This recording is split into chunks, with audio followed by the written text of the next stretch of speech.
पुण्याकडे निघालो आणि इतकी मोठी ट्रॅफिक आहे ना, पहिल्यांदा पाहतो एवढे मोठी ट्रॅफिक आहे. म्हणजे हे बघा ट्रॅफिक, काय ट्रॅफिक आहे. म्हणजे कमीत कमी आता मला वाटतं की ही अंदाजे 30 किलोमीटर ही ट्रॅफिक असणार आहे.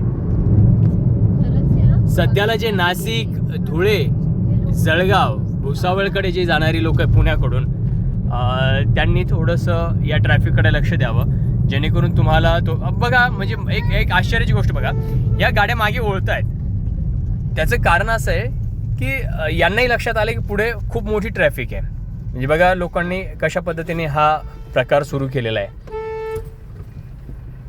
म्हणजे रॉंग साईडला गाड्या होत्या, त्यांना सगळ्यांना माहिती आहे पुढे पोलीस आहेत, आणि पोलीस असल्यामुळे म्हणजे बघा रॉंग साईडला या गाड्या घातलेल्या आहेत. आता मात्र सगळं उलटा खेळ चालू झाला बरं. आणि लोक वाट तरी किती पाहणार ना, एवढ्या मोठ्या प्रमाणात ही ट्रॅफिक आहे.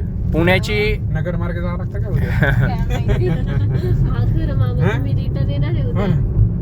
नाही, उद्या नसणार आहे, आजच आहे. नाही असं नाही ना.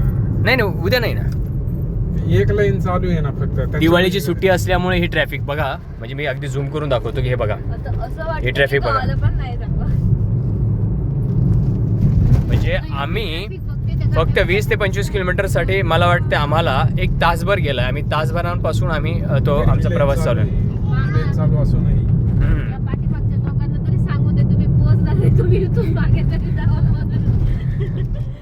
खरंच आहे. आता या तर अलीकडे म्हणजे ह्या 3 लेनचा रस्ता आहे तो, आणि 3 लेनमध्ये त्या सगळे लेन पूर्ण भरलेले आहेत. म्हणजे अलीकडे ट्रक आहेत, पलीकडच्या साईडला काही कार आहेत. म्हणजे हे बघा, खरंच हे आळे फाटा जो आहे त्या आळे फाट्याच्या पलीकडे ही असण्याची शक्यता वाटते. आणि लोकांना माहित नाही अजून की आपण जे पुढचा प्रवास करणार आहे, मोटरसायकल वाले बिचारे गावाला चालले, ते पण सुद्धा पोहोचू शकणार नाहीयेत. आणि मध्ये काय आहे की ट्रॅफिक पोलीस आहेत, आणि जे रस्ता क्रॉस करून येणार आहेत त्यांच्यासाठी पण चांगली गोष्ट नाही आहे.